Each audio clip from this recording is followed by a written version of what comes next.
Good afternoon, everybody, and welcome back to Rob's Rig.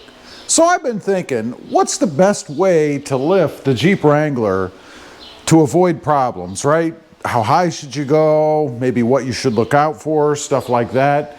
You know, honestly, I've been thinking, and I know my wife likes them too, about possibly lifting the Jeep. Now, what we've got on here as far as tires go, which provide a little bit of extra height, is a 285/70 R17. They're a nice beefy looking tire. They're actually a mud terrain.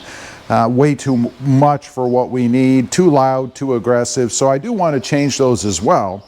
But I don't want to change them and then lift the Jeep and then want a bigger tire, right? So obviously the lift would be the first thing to do. So I thought I'd go out on the web, seek out its opinion, I guess. It's now a thing, right? And see what it says about what lift you should do, or how high you should go, I guess, to really kind of avoid any problems. So let's take a look and see what it has to say. All right, let's jump right in here and see. It says here, the best way to lift a new, and this is a 2025, Jeep Wrangler while avoiding handling, alignment, and driveline problems is to keep the lift height at 2.5 inches or lower. Now, I know a lot of people like to go 3, 4, 5, 6. Probably, most common's probably about 3, 3.5, I think. But anyway, 2.5 inches, this says, and focus on correcting suspension geometry. It says, staying within this height threshold preserves your factory ride quality, which is important, while minimizing the need for extensive costly modifications to your steering and drivetrain. And of course, I guess those two things are probably the most important. You don't ever want to do something with the Jeep where you now have the death wobble problem, right? And of course, you don't want to do anything to damage the driveline down the road. It says here, key rules to avoid lift problems. To avoid lift problems. Stick to the sweet spot. Again, a 2.5-inch suspension lift is ideal for daily drivers. It accommodates 35-inch tires, not 37s, 35-inch tires without introducing the severe geometry issues of taller lifts. So I could still go to that bigger tire I want, albeit not 37s, and not have a problem with a 2.5-inch lift. Correct the caster angle. Lifting your Jeep drops the axle and alters your front caster angle, which can cause erratic steering or the infamous death wobble, right? Use adjustable lower control arms or geometry correction brackets to push the axle forward and restore factory steering feel. That's the key, I think. You have to make sure that you watch out for the geometry of all of the parts and pieces and things that you're going to affect to make sure that you've got the best ride, I guess, and handling that you can get. Recenter the axles. Factory track bars will pull your front and rear axles to one side after a lift. Install an adjustable front track bar and a rear track bar relocation bracket to keep the vehicle centered and tracking straight.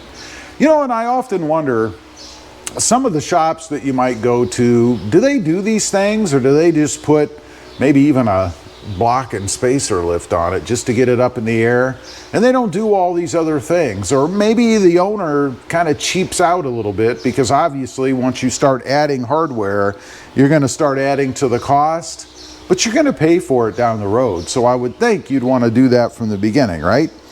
Next up, it says upgrade the front drive shaft. On newer Wrangler models like the JL, the factory front drive shaft CV boot is prone to tearing at steeper angles. Consider an aftermarket double cardan drive shaft if you plan to frequently flex the suspension off-road. You know, I ran into this a while back on a Toyota Tacoma. I lifted it about 3.5 inches, and I swear I know when it happened. I was going over a dip just in the road. The truck went down, came up, bounced. There was a loud clunk, thud that I could actually feel. And then a couple weeks later, something like that, when I was underneath looking at the skid plate, I noticed there was grease or oil all over the top side or back side of that skid plate. Well, I discovered I tore the CV axle boot. And it was because the angle was changed so much by taking that truck up that high that caused the problem. And honestly, after that experience myself, I think I probably would do something to adjust that CV axle no matter how high I lifted it, just to make sure, or at least bring it to the attention of the shop, that you know about it and that they are going to guarantee you that you're not going to tear that boot and then have a, anywhere between $900 and $1,500 repair bill if you have somebody fix it. Just something to be aware of, and certainly something the shop should be aware of. Next, extend vital lines. Always install brake line relocation brackets or longer steel braided lines to prevent your brake hoses from tearing during deep suspension articulation.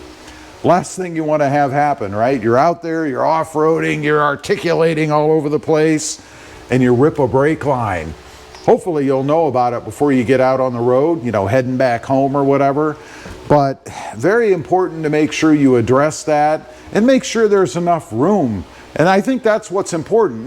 When you first have your Jeep lifted, it's going to be sitting on pavement probably in a shop or maybe the parking lot. You're going to look at it. You're going to think it looks awesome because it will. But what's it going to do when it gets out off the road if you're an off-roader, right? Or maybe even like with my Tacoma and that CV axle boot, just taking a big dip in the road, coming out of the McDonald's or something. Who knows? Lastly, torque under vehicle weight.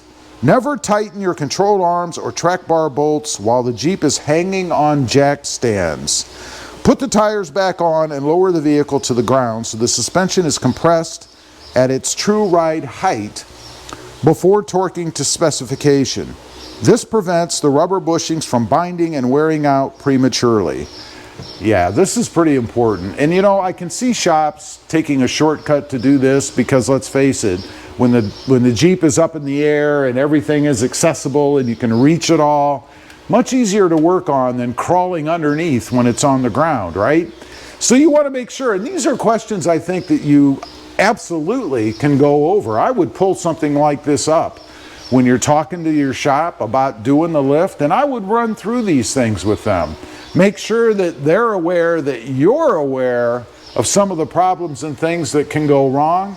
And if you have a shop that's good at what they're doing, that knows about these things, they shouldn't have any problems discussing these items with you, right?